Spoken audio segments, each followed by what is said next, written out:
goal is to bring you your next favorite band.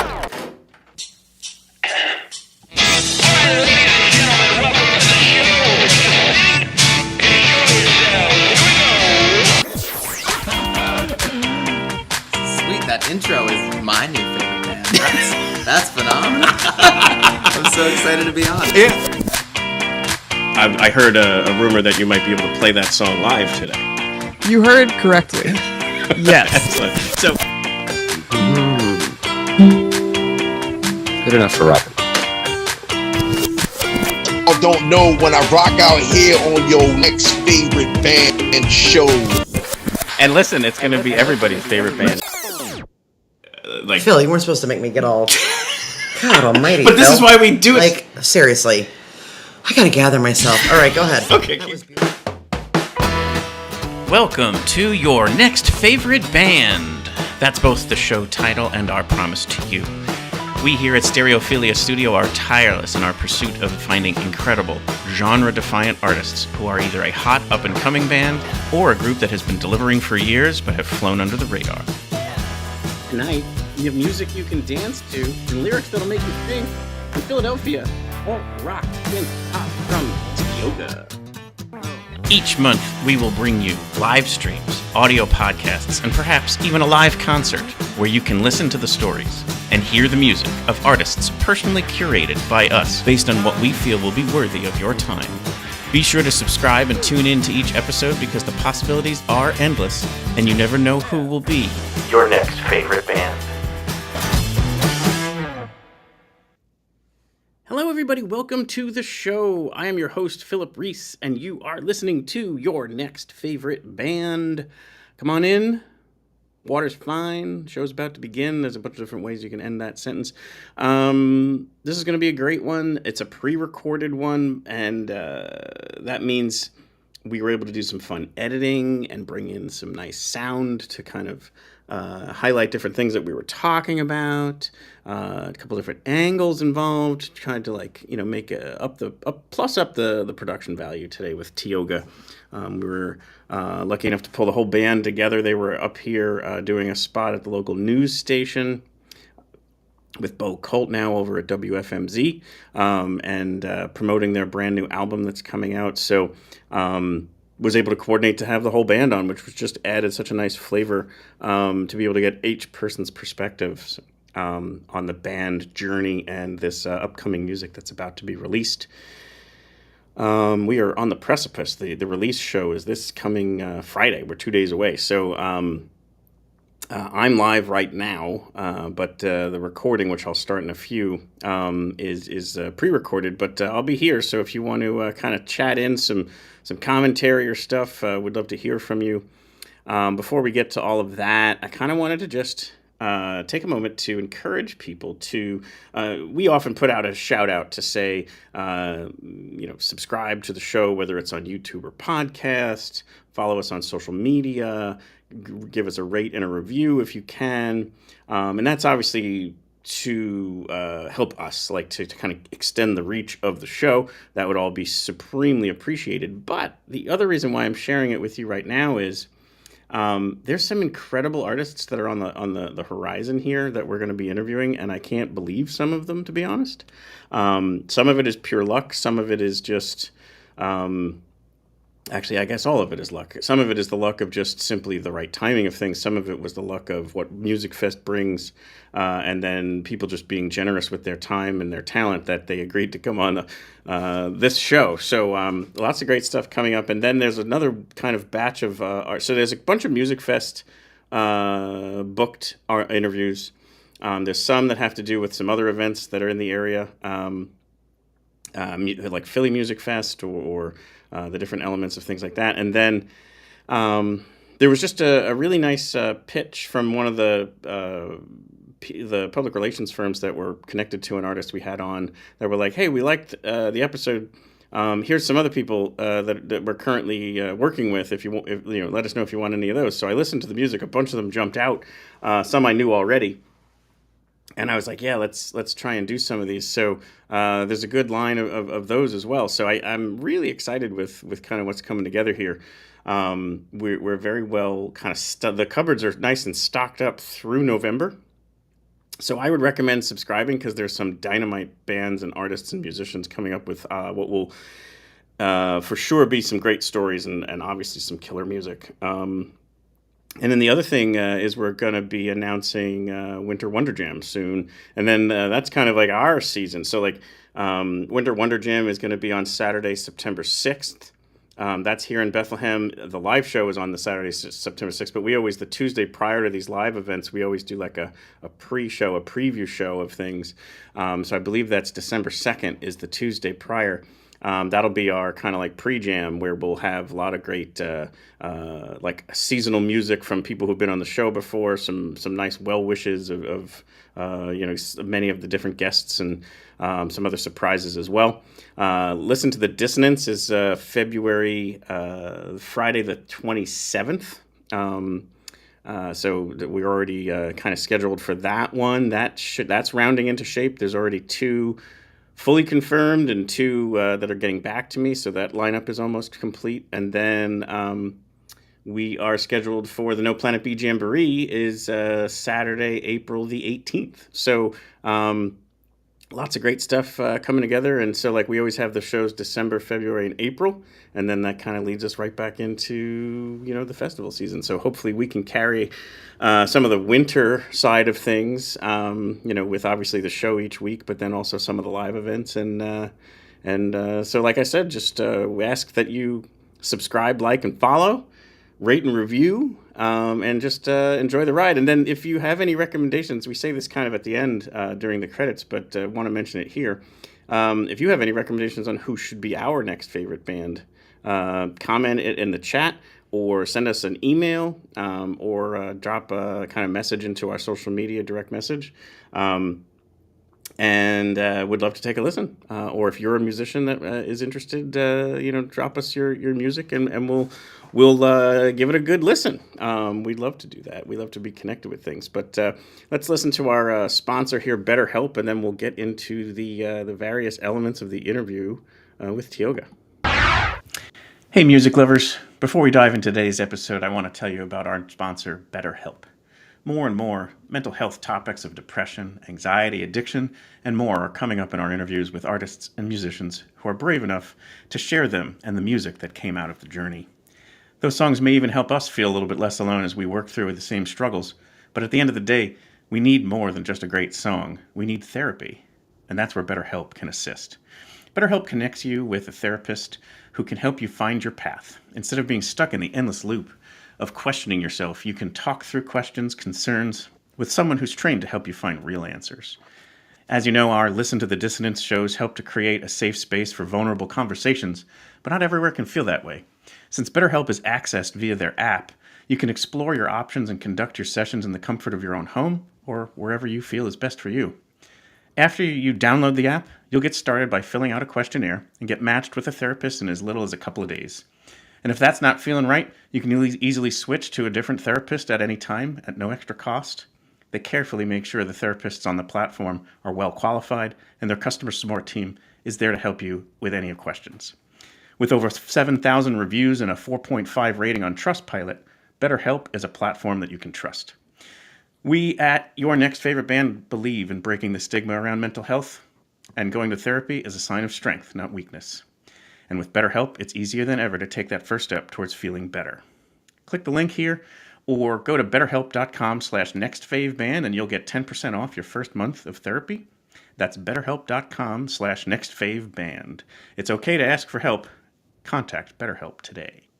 So I've been listening to TIOGA's music for definitely over 10 years because we talked about a little bit that I caught a Music Fest show in 2015. And that me already knowing their music because I was requesting somewhat affected by mugs of beer at Music Fest. Their earlier catalog, which we touch on that too, that I'm such a fan of that first album, which actually isn't out there and available, but I own it. So if you want to take a listen, let me know. But we play one of the terrific tracks on there during the interview, so you'll catch a little bit of a glimpse of it. But the catalog just continues to get better and better. This new music that's about to come out not only is tremendous music, but it is such a cool concept. It's 15 tracks with like 3 5-song kind of acts, if you will. We get into some of it there, but you really got to just kind of fully immerse yourself into it. Just real quick here, this Friday is the record release show, September 26th, at Philomoka, and it is $15 in advance, $20 at the door. There's 3 bands playing, and TIOGA obviously headlining and releasing the music. Let's take a listen to, this is track 8 off of the album's called Mercyland. It's called Goes On Forever Panopticon, and then we'll do some bio, and then we'll get into the interview.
Cultivated in the eternal city of brotherly love, TIOGA creates music that sounds like if Jack Antonoff and Brandon Flowers went to karaoke and sang Talking Heads songs until they got kicked out, and then mumbled David Bowie songs to themselves on the walk home. The group marries their meaningful lyricism and endearing style of alternative indie with a hearty bass and danceable synth-pop. Their home base now extends beyond the confines of Philadelphia as far as the Big Apple. Bring us back up, and then we'll meet the band and head into the interview.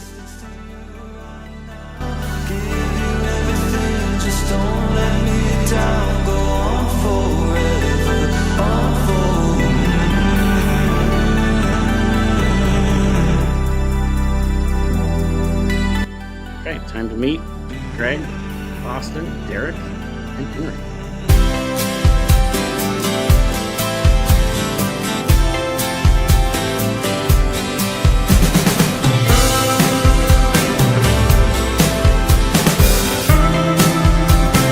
Greg Adams. I'm the lead singer in TIOGA. I knew that I wanted to be a musician as early as 5 years old. My dad had a stereo system in the living room. And every Saturday morning, my brother and I would wake up and come down the stairs, and music was shuffling in the living room. So we would put performances on for my parents, singing songs by Ray Charles, Eddie Arnold, and all the stuff that I grew up listening to with my dad. So now I'm here, and I never look back from there, and still am performing and singing and demonstrating that, sharing that.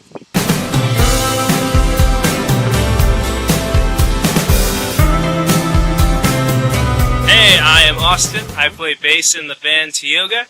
How I got into music, how I knew music was for me. I used to be a really big sports kid growing up. My parents liked to keep me busy. In the 6th grade, I broke my arm, so I couldn't play sports for a little bit. And so I wanted to be a cool kid, which I wasn't. So I tried to pick up guitar, wasn't that good, and luckily my mom and dad were very supportive, and they let me try bass, and I was really enjoying bass. No one else played the bass. Luckily I had a really good bass teacher who also played jazz, which kind of got me into that whole world, which was like super cool, and I wasn't really like a band kid. couldn't play the flute. Was bad at that. Fast forward to high school, started the high school band, the pop punk band. We put up a couple shows in high school and created our own thing. And we found like a sense of community like across different little towns. And that's kind of like where I think we found our like little place in like the world. Yeah, I think that's that. Awesome. I think a lot of it's just like the community that you find through music. Yeah, thank you.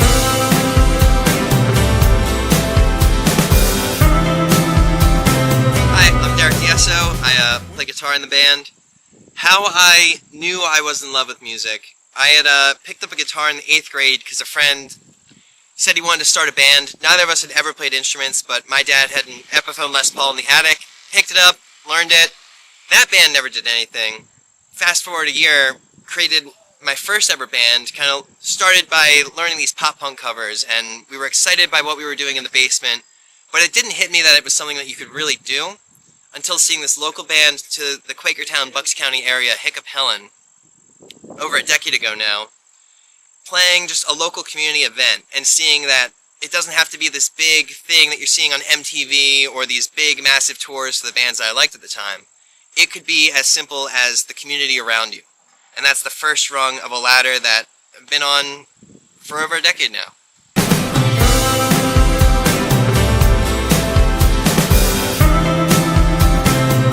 Hey, my name's Henri Tyler. I play drums in TIOGA, and the moment that I realized I wanted to be a musician was in 5th grade when I specifically saw the music video for Foo Fighters' The Pretender.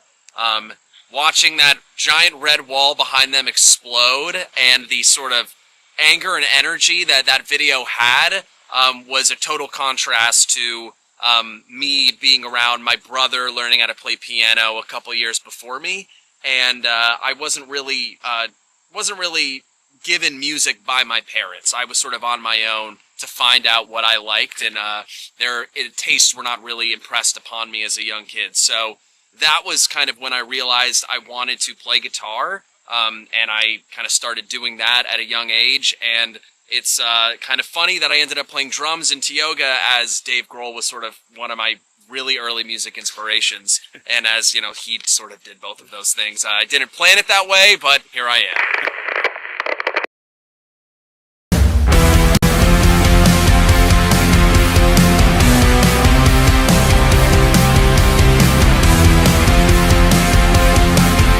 Anyway, thank you so much for gathering Adamsplatz. That's right. But you heard off the top there, the intros of the band, so we can get right into it here. We are spending time with TIOGA as they are about to release brand new music. Been kind of trickling out a little bit so far, but lots more to come. Mercyland, 7 years in the making. We're going to get into more of that. Just this morning was on the WFMZ News, kind of promoting that as well, and you've got tour coming up to promote it all as well. But how does it feel? Like this is kind of like, Christmas Eve almost? Like you're kind of like week of an exciting moment. Yeah, it's been, like you said, 7 years coming. Mm-hmm. At least I count 7 years. We had a little bit of discussion on the way over here whether or not it's really been 7 years, but I count 7 years because that is the first time I had an idea for what this album would be, and the concept, and the song that I wrote. So what's the other? Who else has a different opinion on the length of time? Everybody else. I was just unsure of when we decided this is an album. I remembered the songs existing, but I wasn't sure when we all agreed that this was the trajectory. But I always knew. I always knew in my heart. I say 5 years. That was when we said this is the first demo. There you go. So 5 years sounds. I'd say the cool part there, though, is it's kind of like the early phases of the germination of the idea to the point where it then was agreed upon by all 4 members is probably where that is stemming from. And but even that's a long time. Like that's a long time to have this thing kind of reach maturity. Maturity to the point of getting handed out to the rest of the world. Yeah. So it's surreal, I think, is the way to say it. Like we've spent so much time growing as people, and like we've experienced so much, and so much has happened in the world since we started writing this album and working on this album, whether that's like 2018 or 2020.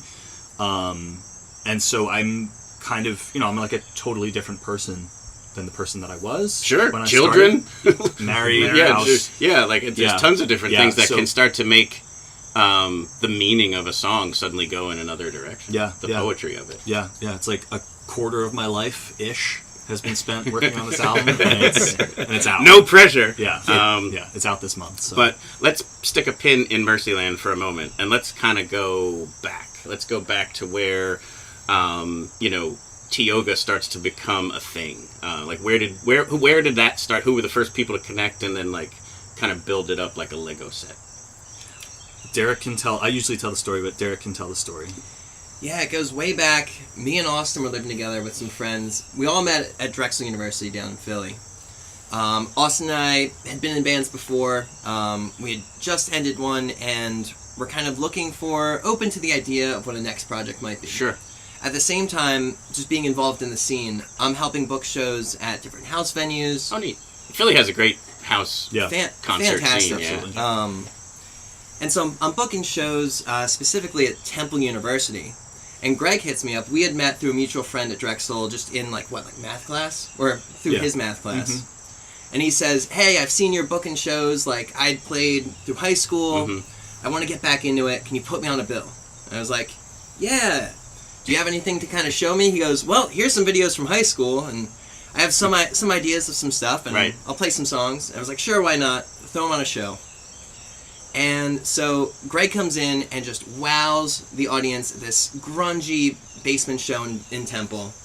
And I'm like, this is the guy. The voice, the songwriting, he's kind of got it all. And I'm like thinking because I'm a guitarist, not really much of a writer. So it's like, I need a songwriter to get behind. Yeah.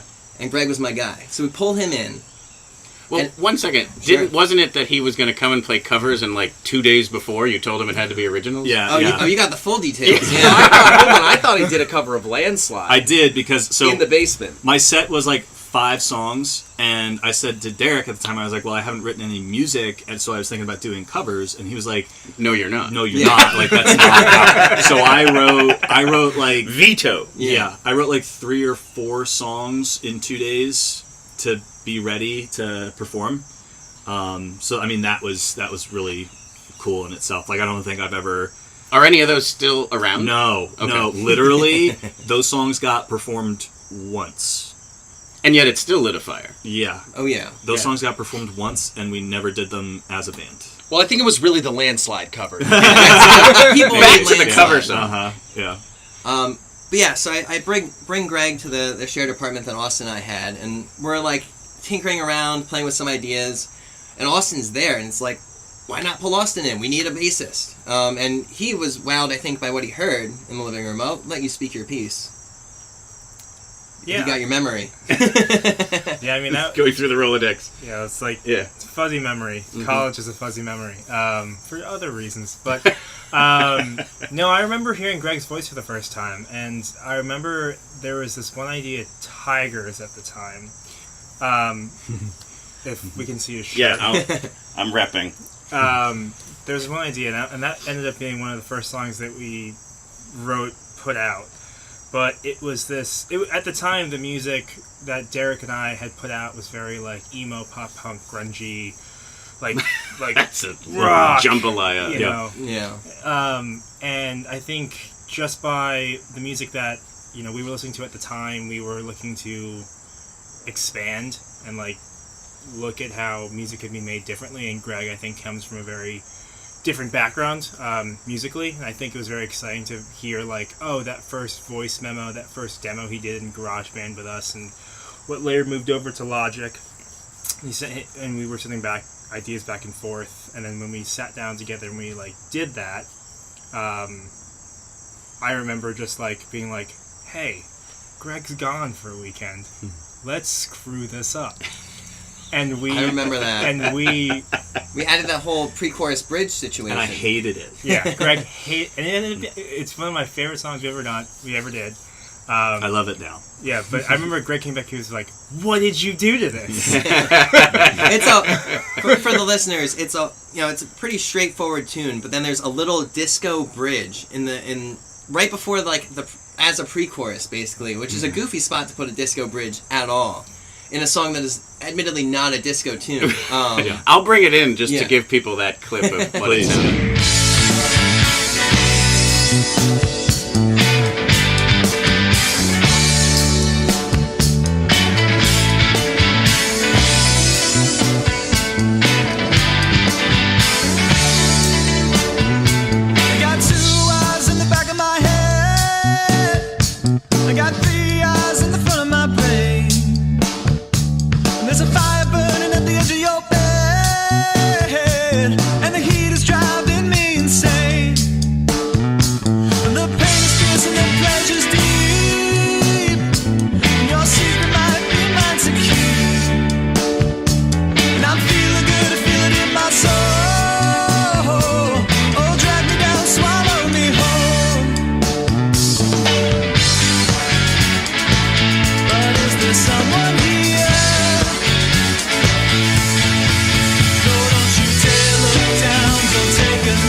So we starts with one song, and you keep writing, you keep working on tunes, and then flash forward, I want to say a year.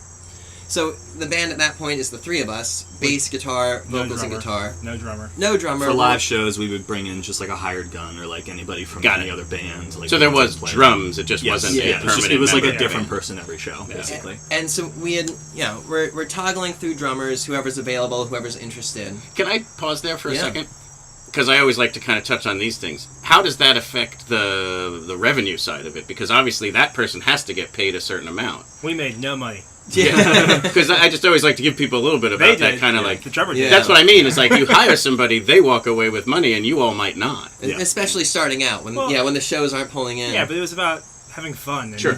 As friends and playing music. I think that was the big thing. So we made no money. It was usually like a courtesy pittance. It was like $25 or whatever, which at the time was a lot of money. Sure, and you're covering some of your costs to get there. And we got drink tickets. And, So fast forward, we're at this point. I think we have the first EP out, and we're booking shows between like breaks within college. We had booked a run, and we thought the most recent drummer we were working with was kind of available for this. Turns out he's not. So, are we allowed to curse on here? Yeah. We're up Schitt's Creek. We're like, we have a tour booked, but we don't have a drummer. In comes Henri. You can take it away from... How did this feel for you? So the way that it was from my perspective, so you kind of set it up from your guys' perspective, but I at the time, roommate that I had in college, and I would record bands in our apartment, like live sessions with video and audio and everything, and then we would do, and then we had TIOGA, because, I saw you guys around campus and everything, and I, at the time, was playing solo music, and we had played a show together, so that was kind of when we met officially at that show, and so we brought you guys in to do a session, and I noticed you guys paying the drummer after... You saw the cash. I saw the cash. Back to the revenue. I remember clocking that and being like... Henry's like, fun is fun, but money pays the bills. Well, I was just, in my head, admittedly was busy with schoolwork and stuff, and I was, doing a lot of the solo stuff myself, right? And it was kind of taking up a lot of, mental space, priorities were all, sort of out of whack, and then I wanted to just be a part of something that it felt like we, everyone was in it together, everyone was contributing the same amount, and everyone kind of had the same stake in it, you know? So I reached out to Derrick, who we had shared, some Facebook messages together, prior to all this happening. And I was just like, I saw you guys paying the drummer and just like want to let you know, like I would do it for free if you guys want. And you said, well, funny you mentioned that. We're going on tour, then the stories meet. And after we came back from tour, it was just kind of like, okay, like, I'm in the band, right? Like, my memory was that the three of us kind of were like, okay, this is a trial period. Like, we're going to take this guy on tour with us to play drums. Vibe check. And like, we'll see how we click. And like, by the end of the tour, I remember the three of us kind of being aside from Henry and being like, hey, let's ask him to be in the band. So I specifically remember like us getting that is maybe how it went. Off of the getting on to 476 or 76 or whatever it was to get back to Philly, like on the home stretch basically. And I remember sitting in the shotgun and Henry was driving, and I was like, do you want to be like, we want you to be our drummer, we want you to be a permanent member. We want to induct you into TIOGA. There's a photo of us in Greg's parents' backyard. 5 minutes after that happened, So it's memorialized in the photo. There you go. Yeah. It is, it's official. That's what everyone was posting on Facebook. But yeah, it was fun. And then and pretty much soon after that, maybe a year or so after that, there was a time when I was doing solo stuff and TIOGA, and I was like really laying into it. I was spending all my time, it was like a couple shows a weekend, a solo show on Friday, TIOGA show on Saturday. Sometimes we're playing the same show, whatever. And eventually I was like, okay, I kind of put the solo stuff aside, and I just wanted to, I just wanted to be in TIOGA full time because we were writing so much and we were playing so much. And, again, it's like that feeling of everyone having the same stake in it was important to me, I think, and everyone else. And I mean, that's why it has worked for so long. Yeah, I was going to ask, kind of like related to that is, so like you had your own solo thing. I know all of you are basically multi-instrumentalists. Did you land where you wanted to, or was that a hard thing to give up, where it was like, oh, I'd rather play guitar, but I'm the bassist, or I wanted to be a frontman, and now I'm the drummer? Like, is there anything to that was, back in that moment, somewhat of a conflict? It wasn't where I expected to land, but I'm glad I did, because I just love playing drums. Like, it's become like my favorite thing. Sure. At the time, it was more about songwriting, more about singing, playing guitar. But it's just like changed over the years, and and that is through the process of us starting to produce our own music, over the last, basically the Mercyland era, which I'm sure we'll get into, but it's like, us kind of diving into doing a lot of the production and recording ourselves, if not all of it, and how drums add to a song, not to get too specific to that, but it's just, I've just learned to love it so much, you know what I mean? I honestly, I rarely pick up a guitar anymore. Well, I think the other thing that makes this band special, and just to touch on something that Henry said there, is like, everybody that's in this band has at some point in their musical journey, like, fronted, like, been a frontman of a group. So, like, Derrick was the lead singer in a hardcore band called Skinny Dip. Austin has that in his background as well. Derrick was kind of talking about the pop punk stuff that they were doing before this, that he was, singing lead stuff in. So I think because we all bring some lead singer energy into the songwriting process and like the performance process, everybody kind of knows what it takes to write a good song from that perspective and perform from that perspective, which I think makes us special, or makes this lineup special. Yeah. How about you, Austin? How about the pivot to being either front or different instrument? How did it land for you?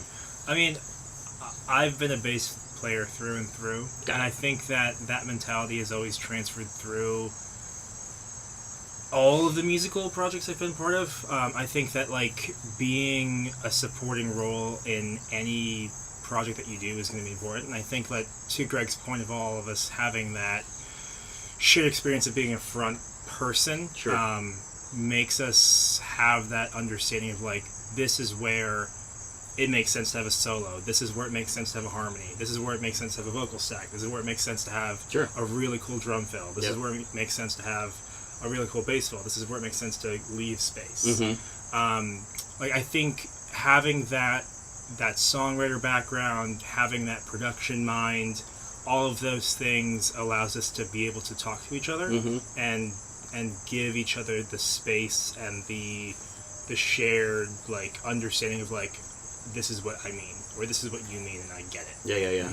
And that's taken in the beginning. That was like, you know, and once we learned, like, oh, I get what Greg means, or I get what Henry or Derrick means. That communication can be so difficult. And then again, if you're somewhat giving up your creative inspiration for someone else's, it's hard. Like, it's a difficult thing to navigate.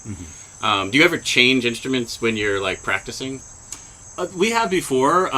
Maybe not much these days, because when we rehearse, it's like precious time. Everybody's converging. Yeah. And like, you know, you have like 2 hours or whatever it is to either run through your 2-hour music fest set, or you know, get back together after a month or whatever. And how do you play this song? What new song do you want to do or whatever? But no, I mean, you know, I think Austin is a little humble in what he's you know, conveying. Like, yes, he is spiritually the bass player of the band, but like, whenever we need keys, Austin's playing keys.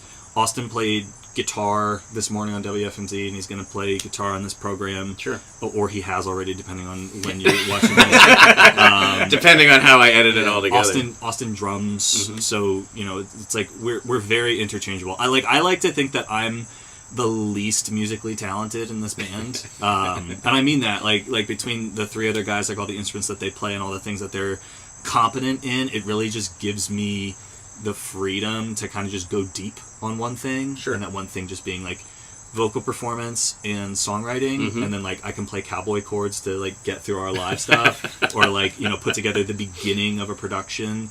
But then, like, you know, without the other three guys, like, it's not TIOGA. Like, And I remember years ago at this point, when we started writing more music with some keys or more prominent synth lines, it was like, okay, how are we going to integrate these into our live set? We were like, well, Greg, you could use the keyboard that we recorded with. And Greg goes, I can't play keys and sing at the same time. And we were like, Greg, just do it. Yeah. Just do it. Yeah, and figure it out. Sure enough, like, I think by the end of that rehearsal, he turned into like Elton John. Yeah. Exactly. And one of the things I love about this band is we aren't afraid, nobody in this band is afraid to try different things musically or, again, branch off instrumentally. I'm thinking of the show we played. I can't remember exactly what the venue was. Maybe it was the Fire. Muchmore's? I know the show you're talking about. We did, you know, typically you think of a band kind of stripped down, you think just acoustic. We did like this whole alternate set where we had like 2 keyboards set up. We had the drum machine. I was using like a little cord drum machine in the back. It was so odd. Yeah, and just like really a whole reimagining of these songs in ways that we cool. have played it. We haven't played it that way since. We never did it again. Yeah, but it was fun. Yeah, it was fun. It was weird though. I could see you like opening for yourself and doing like that as the opener and be like, all right, we're done. Or like another fun one I always talked about was like Godfrey Daniels in the Funhouse. Like to do a certain set at Godfrey Daniels, probably acoustic or maybe something funky like this, and then do the full rock show right afterwards in the Funhouse. Yeah, and it's like John Mayer opening for himself acoustic, and then does the trio or whatever in that one album. It's all a testament to the song structures and the songs themselves, which all to Greg over here that we can mash up and change up these songs and they still come out sounding like songs. Yeah, and I mean just to add one more like kind of flavor, you know, to this conversation is, you know, about the changing instruments and you know, Undercurrents, a song that we released back in, what was that, 2020, something like that. Yeah. You know, I mean, that was a total flip of the script where I actually like wrote a guitar part and recorded it. Sure. And sent it to Greg and ended up like playing a guitar on this acoustic song that we have. And you know, I mean, in the same vein, Austin records like a ton of guitar on our records as well. You know what I mean? Right. I mean, it's like we do move things around, especially in the recording and writing process. And that's what keeps it so fresh. The reason why I asked that question from time to time is I had listened to a story about apparently like Brian Eno would do that type of stuff, but not at the request of the musician. They would walk in that day and he'd be like, okay, you're on guitar, you're on drum, and they would be like, what? And then, but he would be like, that's what we're doing today. And I think, if I have this right, the riff of Ziggy Stardust is actually the drummer, not the guitar player. Oh, that's pretty cool. I'm pretty sure that's the thing. Is that was the take they kept? It wasn't even the guy? That's pretty cool. So That like can it give is so much flavor and character. I think you you're know? so present. Like, Yeah. I think, not that you sleepwalk through it, but when you've done it a million times, you might just get a little lazy or Start what to have sound you. But the mechanical. precision of someone who has to pay attention to exactly what they're doing Yeah. just brings a totally different, kind of spirit to it. Yeah, Absolutely. absolutely. Cool. Well, let's get into the actual music. And again, you saw me repping the Tiger. I'm a huge fan of the whole catalog, but I love that old stuff that you actually took off the streaming services. Thank goodness I purchased it. This is a warning to all of you out there. Buy the music. Buy the music, not only to support the artist, but to own it, because streaming could disappear either by the streaming service or by the artist. But that first album, the Dream Eater and Tigers and stuff, I've said it a million times. There's no reason why that wasn't a radio hit, in my opinion. But yet, who knows what motivates certain things to happen or not happen. But where did that, that's the first album, right? Like, that's where things, so it has to feel good for you all. Obviously, you're putting together this music. It's sounding really good. The reception is good. But take me into that time frame. Like, how's that progressing as, that next step in the band?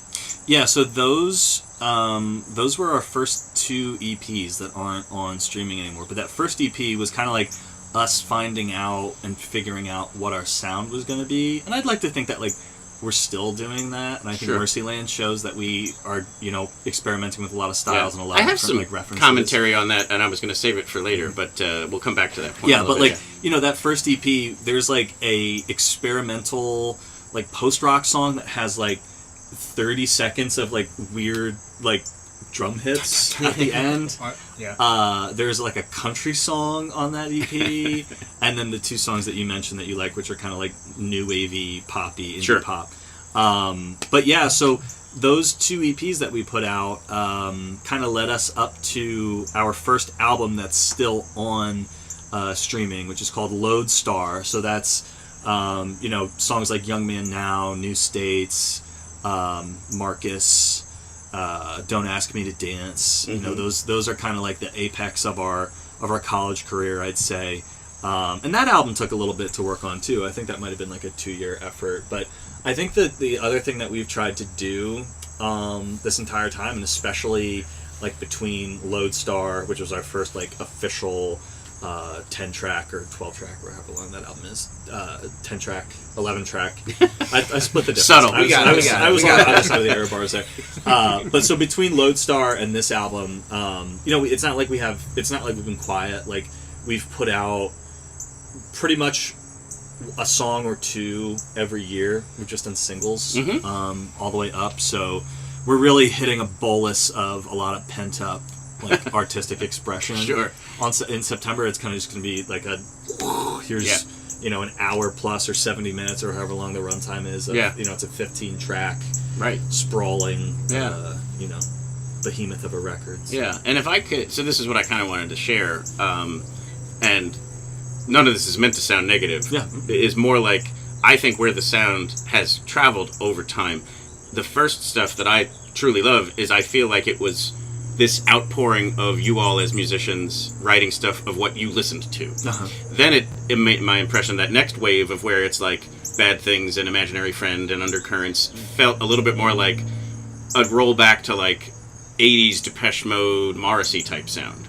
And I just thought that was kind of the journey you were on. And this Mercyland stuff is what I feel is the first stuff that's truly your sound. Not that other stuff isn't, but it felt like it was somewhat of the maturity of it. Again, back to that word. It's in the beginning, it was if you're a painter, you're going to start painting who your favorite painter was. And then eventually find your own style. But how could you not do it any other way? So while that other stuff is still this incredible music, I feel this is the stuff that's people really want to pay attention to, because this is the TIOGA music, if that makes sense. I hope that lands well. But absolutely. I think you got it. I mean, I will say, minus the mixing and mastering, this is the first time that we have been able to and have done everything ourselves. Yeah, I guess that plays in as well too. Exactly that. Yeah, and we did take our time, and there are several versions of some songs, and we did. We took our time. You can always have the EP with the other versions. Yeah. I still love the first version of. There's a song called Terraforms on the album. Yep. Actually, you recorded it special for our No Planet B Jamboree. Yeah. Absolutely. Yeah. And that was it sounded just completely different. Yeah. Some similar lyrics, Yeah. but when we got like 75% through the recording process, and we were just like, this sucks. Yeah. What's funny is, like, we got through the recording and we loved the demo, but then we got to, like, starting to do it live, and it just gave us, like, such an ick, because, like, no shade to Christian rock, but, like, when we got through playing the song live, we were like, oh my god, this is a Christian rock song. So we totally tore the song down. It used to be like a major key song. It used to be a little upbeat. It used to be like a little more like, I don't know, Kings of Leon, U2-ish. But now that song is total like Joy Division, New Order in my mind, like kind of just like raw, like minor, a little more sinister, a little more like forward and in your face, and kind of like paranoid. And it's funny because, like, these bands that Greg mentioned, or even newer bands like the 1975, I don't know if the Killers would be a newer band anymore. Right. They've always kind of been our North Stars. Sure. I think what's changed over the years is, one, how much of the production we've been able to take in-house, and that's through experience, and our ability to kind of hit in that direction. Like, we might be aiming for this sound, but, we're young college kids, and this is what we're able to make. Sure. Aiming for that. So, what is it? Our accuracy or precision had gotten better in kind of going for the sounds and styles that we love and that we want to be making. Yeah. And so you have that facet, and then you also have, I think, the songwriting changing, or in the case of Mercyland, having a very clear direction. That kind of is a second North Star for, like, guiding the songwriting, and then, our things for guiding the production. And I feel like those two things are really what has changed over time, is our ability to make the things that maybe we hear in our heads. Sure. Coloring all that. So this probably, like, let's talk about this, like, obviously somewhere between 7 years ago and 5 years ago, this was purely in your head. Yeah. Tell us about that time frame of where you were. What did you see in it that maybe you couldn't quite articulate in one way or shape or form, that you saw this vision that you then needed to just be in the laboratory about? So the first album, when I go to write music or like a collection of songs, I often have to set myself up with some narrative prompt. A lot of what I write with or what I write to doesn't come from feel. I mean, we have some songs that are like that, where the lyric is just there, and then I write around a lyric that comes to me, but often I really have to work hard at figuring out what I'm going to write about and like what's going to interest me. Sure. Because I can't fool myself, and I love songs that I feel like are about not deep stuff and about having fun and whatever, but I just can't, like, I just personally can't write music that way. I have to feel like there's a narrative, or like I'm saying something, or like I have to think deeply about what I'm going to put into the song, lyrically and narratively. So our first album, my guiding kind of pitch was, how can I explore the descent from somebody's apex of potential and having the entire world in front of them, and then like watching that deteriorate and watching that potential squandered, and then what does that mean, or what lesson is there about, what can be learned about that at the end. And 9 Inch Nails, actually, I've kind of found out in retrospect that, like, I wasn't the first to discover that concept. I think 9 Inch Nails, one of their most popular albums, explores similar themes about just kind of like the descent into decadence in a person. But Mercyland, I was kind of thinking about, at the time, the cultural background and the just kind of what was going on in the country. There was a lot of hope and a lot of like talk about utopia and what can we do to go somewhere, or to make things better, or to live in the world that we want to live in.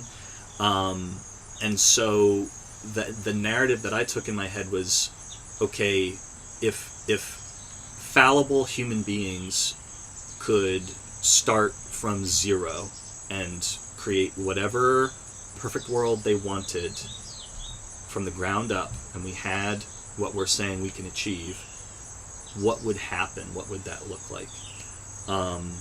And so that's how the concept of Mercyland came about. And but hopefully spoiler alert, but the direction that I take it in is kind of that things don't turn out the way that maybe the narrator thinks that they're going to, which is kind of I kind of pulled a lot of inspiration from things like The Matrix, Neon Genesis Evangelion, 1984 Animal Farm, things like that. And so the lesson that I kind of pulled out of writing this, and it's kind of like it's almost like a dialogue that I'm having with myself when I write through these narrative arcs, is like I'm exploring these thoughts and having these conversations with myself as I'm writing the music, and kind of like discovering these conclusions and working through them. But kind of the tagline in my mind is, at the end of the day, fallible, imperfect people will always create fallible, imperfect systems. Sure. You have to kind of look inward before you can look outward, or you can't hope that utopia is only a clean slate away, because it's not, and often the people that think that it is kind of create more of the same or worse. Sure. So yeah. Was there any one song that then had you pivoting to, okay, I'm really onto something here? So I'd say, I started writing this project with the last song on the album, and I always knew it was going to be the last song. Yeah. The song is called Slow Deaths in Mercyland.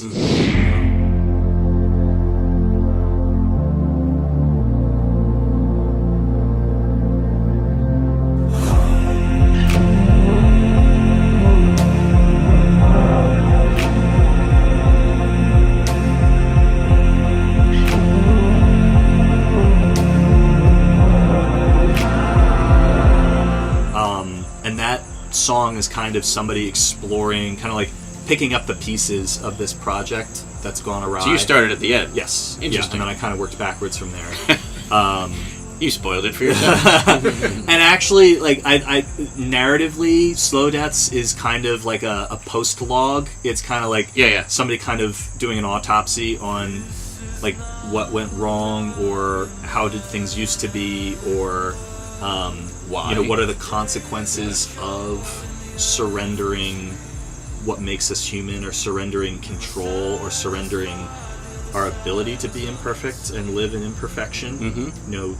I kind of theorize that you get this sanitized, fangless, toothless, just flat, homogeneous life. Flat, homogeneous. So that song kind of explores a lot about how, like, there was a lot of suffering in the old world, but now everything is like gray, and is that its own kind of suffering. Sure.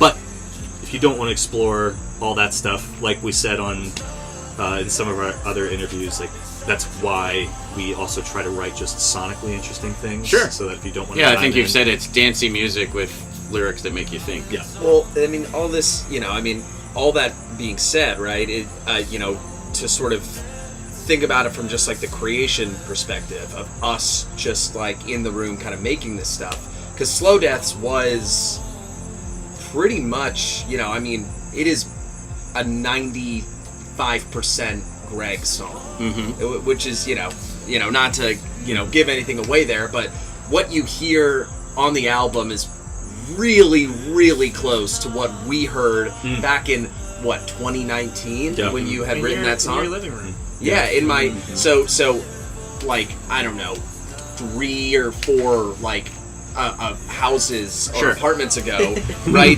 This is back when, I don't know if you guys had graduated. I hadn't graduated college yet.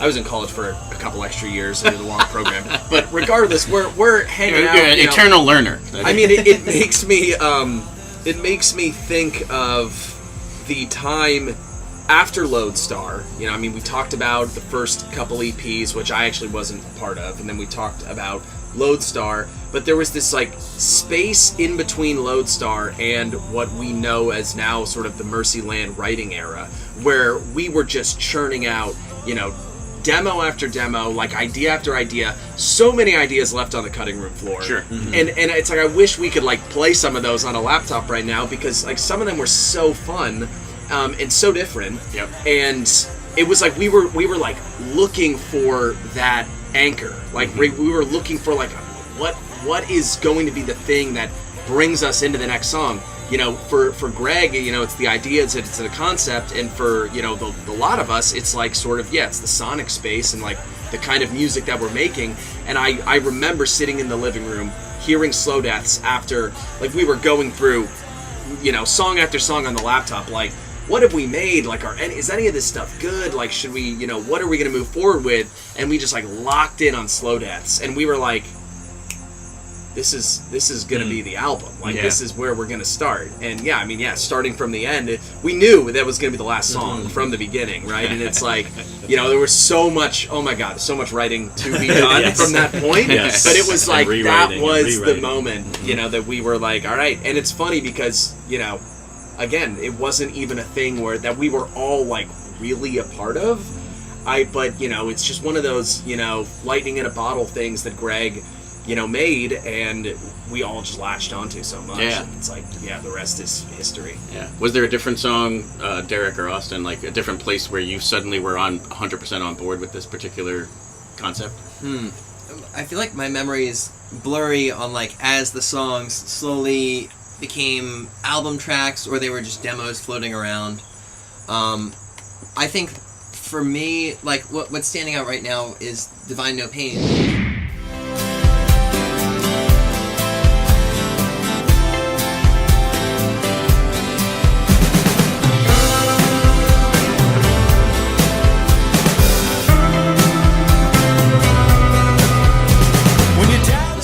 Out in a week from today. Yeah. I think a week or so. As of this recording. Yes. Yeah.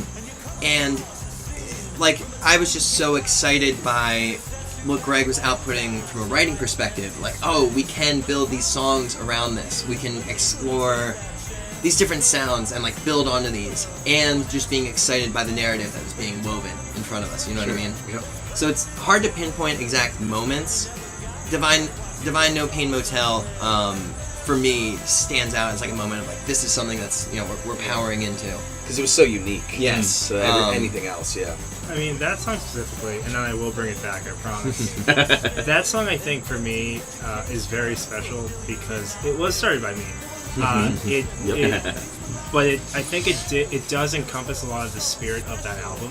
I think because it is kind of at the midpoint of the album, it does encompass like a lot of the themes and a lot of like the hope or lack thereof, lyrically at least. But that song started with a Lindrum programmed beat that I sent to Greg, and I was like, here's this thing, and here's this like concept I had in my head. Greg said, nah. Sent back something completely different. Sang over it, the form of it did not match what I like. His verses were weird, his chorus is weird, it's like half as long, and then the second one was double as long. Sent to Henri, he made this weird beat, and then it's completely different by the time like we finished the song. So like that, I think, as a song, thematically, narratively, production-wise, how it came together is kind of like how the album came together. I think that's one of the things that like stands out on the album for that reason. And therefore is one of the songs that like is like, oh, this is where the album like, you know, the flag went on the ground for me. But I think one of the first moments I think that the album was like, oh, this is it, was the first time we played Megaton Soul.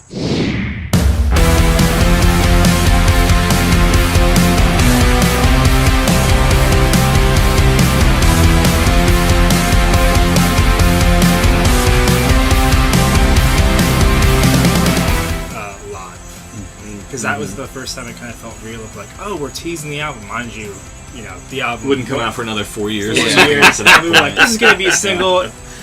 Fast forward, it wasn't a single. Was that the Music Fest event where you conjured up a typhoon storm? Yes, that's what I thought. During that song, I thought it was that one Yeah. because I was there and I was just like, "Oh my god!" It's like it's like the scene in a movie where this song is actually making let us cymbals debut are this blowing song over. before It's the crazy. storm comes. That was the song. It was one of the very many like seek shelter immediately music fest shutdowns. Yeah. But this was like you were on the 11 o'clock time slot, so this was probably like 12 something. Yeah. So the whole rest of the festival was done, and then all of a sudden this thing happened, and I had to get home. No car. I walked down, and it's like, okay, how many get soaked? But oh well. All Sometimes good. you just gotta fight that. Yeah. I'm so glad that's because I was gonna try and figure out a way to rope in that story, and then here it was. I was like, Well, and that love was when this happens. That was the first show back after not playing for so long during the pandemic. Sure, right. That was what that was for us specifically. So it's like, and during the pandemic, I mean, the resolve of making the album sort of manifested in us going up to at the time my parents' house in North Jersey. And we just like hid out for a week or whatever. We wore masks the whole time. We were like super crazy. And we were sort of like, okay, let's make a list. Like, what are the songs? Let's put down a bunch of parts. And we just spent the whole weekend like recording ideas and demos and stuff. And I mean, that was, and then at night we would sit out by the fire and we'd like listen to what we did, Chimenea fire or a different kind? It was like a fire, It's a fire it was like pit. a fire pit in the round.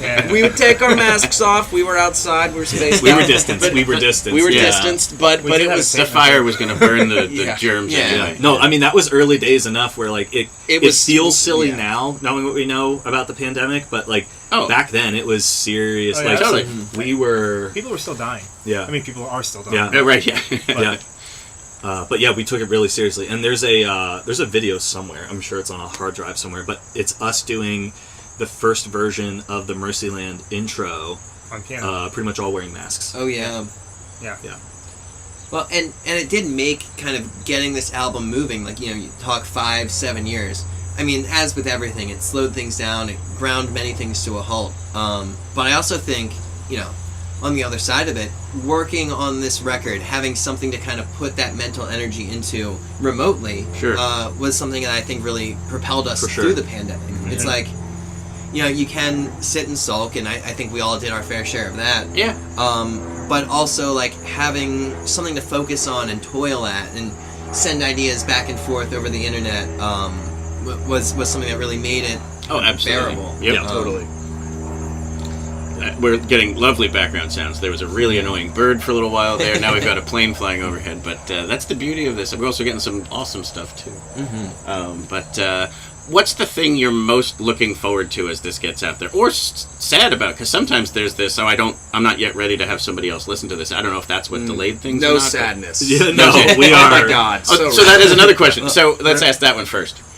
Is anyone super frustrated by the delay? Like, was somebody ready 2 years ago to put this thing out or anything like that? It's like, we're over-engineering this thing. It's great music. Let's just put it out. Or is it, is somewhere in between? I mean, we had that conversation on the way over here. If you guys want to tell the story from your perspective about the talk we had on tour that one time. I mean, yeah. So we were remembering like one specific car ride. Yeah, we were on tour. We were maybe on our way home, and at the time, Megan is nodding. At the time, Meg was in the car. At the time, it was like we were maybe halfway done with demos. Like we didn't have the album figured out. And in my perspective, I thought we were most of the way done with demos because there were a lot of songs that I really liked and wanted to keep. And it was sort of this conversation of it was a debate on like Greg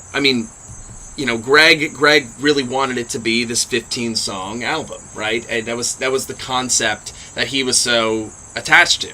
And I think that there was kind of a grumbling of like, this is going to take so long. Like, we don't have this thing fully figured out, but we do have like 10 great songs that we already all really like, but it was like that final batch hadn't been written yet, or Greg had stuff written that, the rest of us weren't as psyched on as he was. Sure. And, it was sort of like a push and pull of like, we could start recording this next weekend if we just decided it wasn't 15 songs. And it was, back and forth on that. And I mean, I don't know if anybody wants to take on like where we landed, how we got to that, but that was the stage So the setting. compromise was, like, it's going to be 15 songs, but Greg, we are not moving forward with like this song, this song, this song, and this song. Okay. Yeah. So it was kind of like breaking his heart in the car. Yeah, sure. It was like we trapped him in the car. It was tense. It was not. It was like it wasn't a spirited debate. Yeah. It was tense. Yeah, it was like we need to go. So it was a kick in the butt. It was like, okay, if you want 15 songs, you're not just going to get 15 songs. Get 15 songs. There have to be 15 songs that everybody in the band is going to buy into. Sure.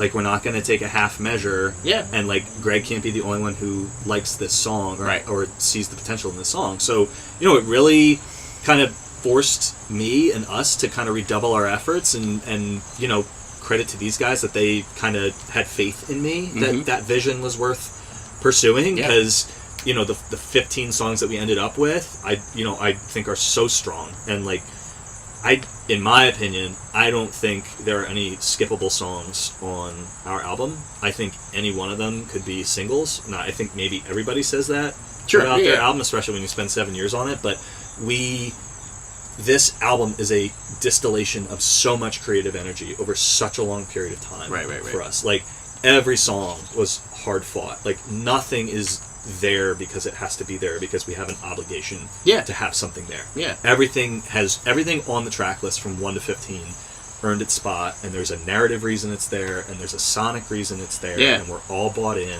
And it was, in the long run and in retrospect, it was very healthy that we had that conversation and that we could separate wheat from the chaff. When you play it out, are you going to play it in order? I don't know yet. That's kind of on the table. So there is a... Because I know there's certain performers who are like, I'm not playing a song from this, I'm either playing the whole thing or right. nothing. So when we play this for our album release show, I think it's going to be most of or the entire album, depending on what we settle on. We haven't had that conversation yet. But sorry, I just threw that out there. Go ahead, discourse. So there's particularly, and I'll say if you want to vote, I would say do that. Like as a listener, I would like it too. Cool. I think as a listener and an observer, especially with the effort that went into the narrative nature and the sequencing of the tracks.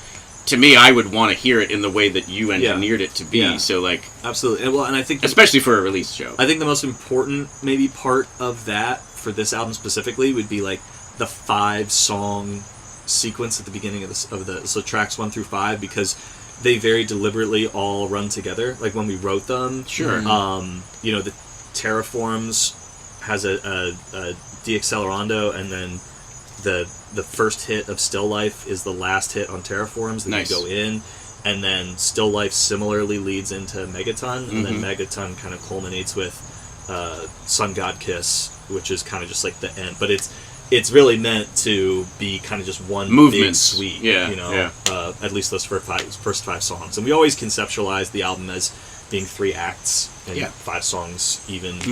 I can already see the vinyl. It'll be vinyl pending budget. So if you want vinyl, buy tickets to our show. There you go. We can fund that. But so to your point, like obviously, this is a big narrative hulk of a playlist, and so ideally it would be great to play all 15 songs in sequence. Yeah. So back to that other question: what are you most looking forward to as this goes out? You got the release show, supporting tour, just the reception of everything. Like, I'm looking. Sorry, I need to get closer. I'm looking forward to playing it out and seeing how people react to it, and obviously just like having it out there. It feels very weird to know that this has been done and having this like on my files on my phone, and no one else really has it besides like my mom and dad and like our close friends and Phil. Yeah. But almost to your point, what you had sent me to listen to it ahead of time doesn't play. It doesn't flow. You have to hit play on the next track. So I'm missing some of those elements of that they naturally flow together. Yeah. So when you have it either as a streaming service or an album of some sort, CD, vinyl, whatever, it will play that way. And I'm looking forward to that because that's something that I've actually missed not realizing that Yeah. because it just plays one track at a time. Yeah. So I'll say to your point in building off of Austin, we've spent a long time playing this music live because we haven't had the recordings together doesn't mean that we haven't been continuously playing some of these and teasing some of these at our shows. So I'm just really looking forward to having the response to the recorded material and having that like officially out in the world. Yeah. What are you looking forward to? I think the thing that's most exciting to me, which is going to sound a little silly, is we've spent so much time on these songs. Our boy here is already cooking up more songs. No, that's cool. I like that you're saying some that. of those, especially in the Lehigh Valley, maybe heard acoustic variants of those. There's even one song that we've pulled out live, full band, that I think kind of formulated in rehearsal for a show months ago. And so just getting back in the studio, getting to work on more songs, because the timeline, 5 years, 7 years of working on this album, it's not linear work. Yeah. It's big strides here. Then all right, we got to figure out what we're doing, whether it's changing out songs or reworking some songs. Then it's big strides here in production. Then it's, as with all things, there's your 80% of getting a bunch of stuff done and the 20% polish. Sure. And that polish is always so hard. Yep. In those fine details. We have talked about this next batch we do in a weekend.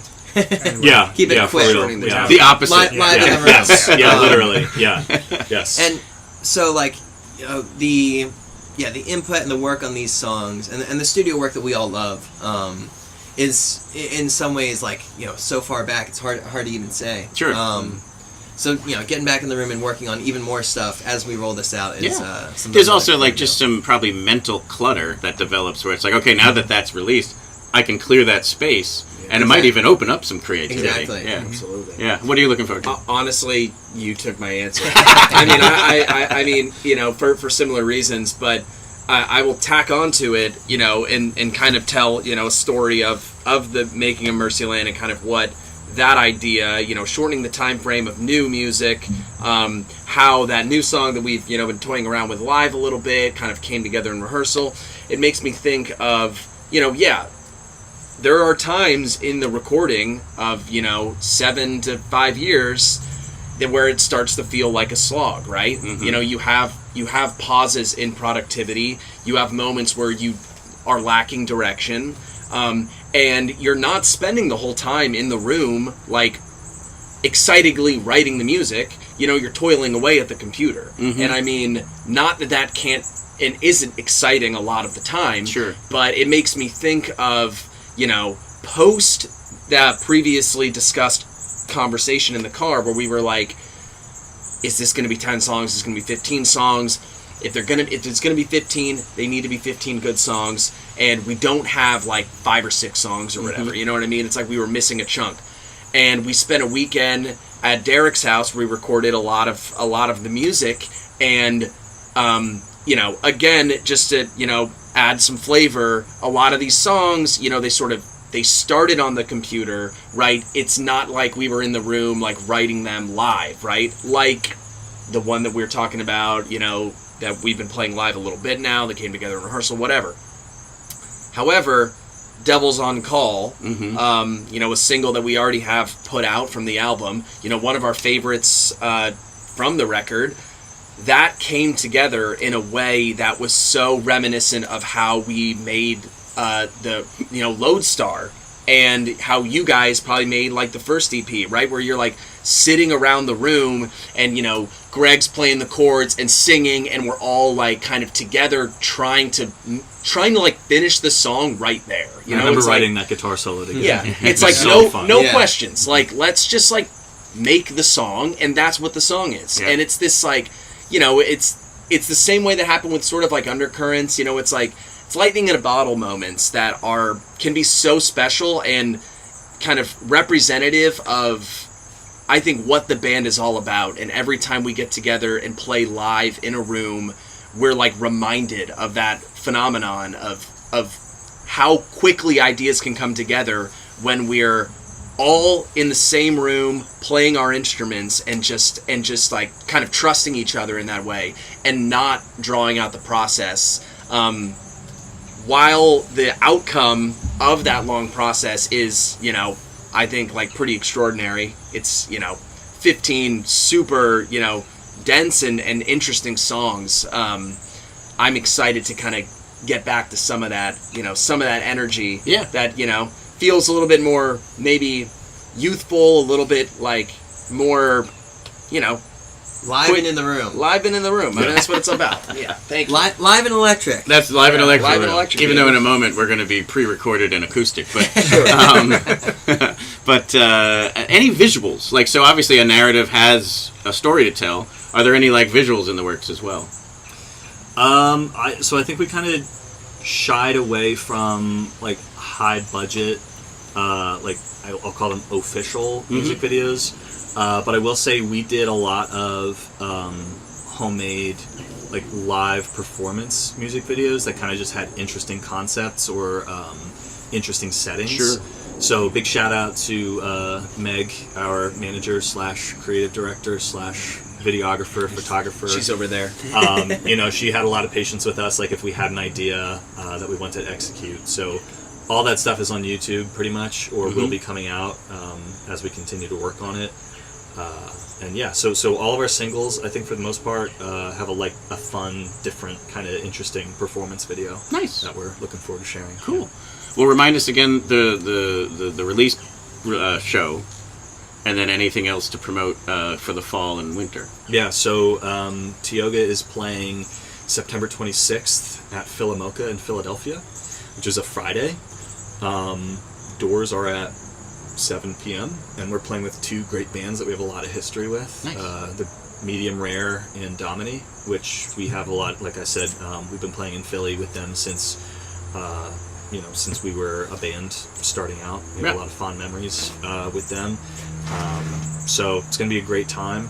Tickets are $20, and hoping to see everybody. BYO. Yeah, BYO. It's important to point that stuff out. Yeah, we're going to have a lot of Mercyland merch. Nice. Yeah, so it'll be a great time. And anything else in the fall? Not yet, nothing to announce. So yet, follow on Instagram yes. at TIOGA the Band. TIOGA the Band everywhere. You TikTok, Instagram. Yeah. Cool. Yeah. Well, thank you all so much for coming on the show today, for telling the stories, and can't wait to hear this stuff come out live. And then I guess kind of a teaser for there's even more new music already getting worked on. So yeah, absolutely. That's super cool. Anyway, thanks so much. Thank you. Thank you. Thank you. It's over.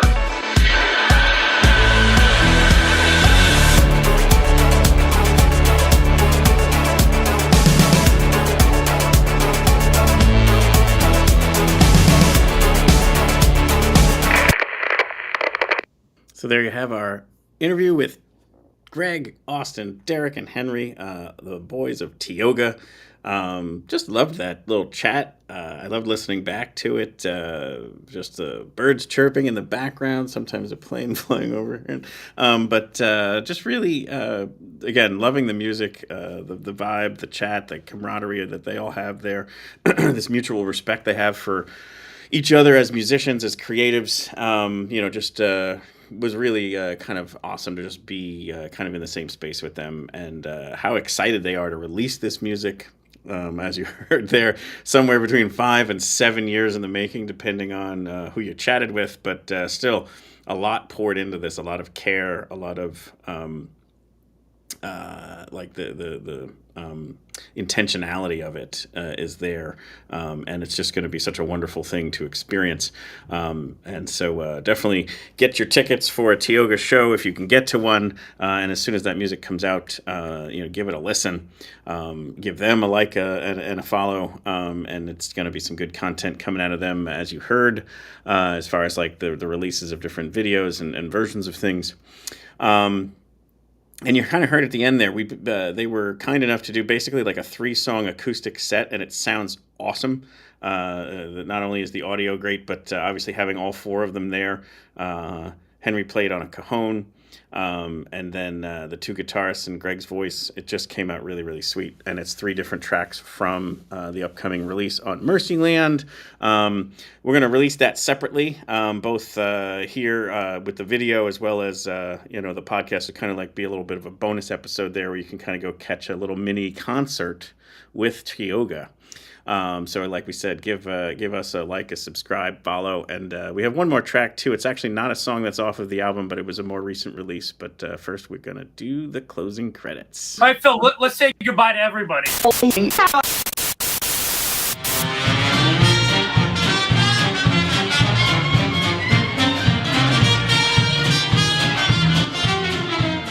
We hope you've enjoyed this episode of Your Next Favorite Band. We'd like to sincerely thank Greg, Austin, Derrick, Henri, and Megan Laverty, who was there off to the side there, was really instrumental in making sure that everything went smoothly. But thank you all for letting us to kind of share the story of TIOGA, the music, and all of the incredible backstories, inspirations. Just thought it was a lovely chat, and the ability to get all four of them together, not an easy task, like we talked about. One lives in Philly, I think two in Philly, one in Brooklyn, and then Greg there in the Lehigh Valley. So it was something we had been trying to kind of make happen for a while there, and suddenly the stars aligned. So was thrilled for that. There'll be links in the show notes to the band's social medias. It's again at TIOGA the band, pretty much everywhere, and give that a follow. We'll link out to their YouTube channel as well. Check that all out, and like we said, make sure you can catch a show when they play nearby. As always, our hope here is to bring you your next favorite band. If you tuned into this because you already knew TIOGA, thank you very much. We hope you liked what you heard and what you saw, that you would give us a subscribe and a like and a follow, so that we can bring you your next favorite band in the coming week. And like we mentioned off the top of the show, incredible artists are going to be guests on this show in the coming weeks. Or perhaps your next favorite band is already out there. Both nextfaveband.com and at nextfaveband YouTube channel has all of our prior interviews. Hope to see you at a live show soon. And stay tuned for one more track from TIOGA. Here's the song. It was released, I think it was a little bit over a year ago, maybe almost two. Here is Just My Body by TIOGA.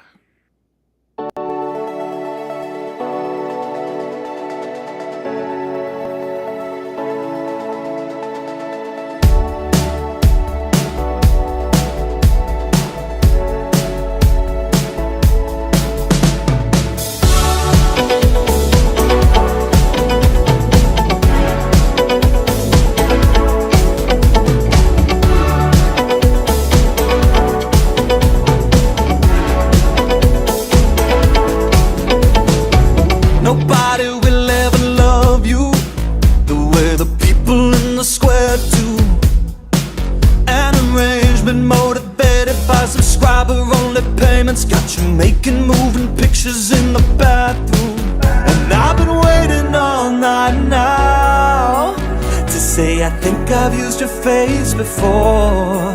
For fever dreaming in a nightgown, declaring this is all you've been waiting for. They're saying if it feels good, maybe we could.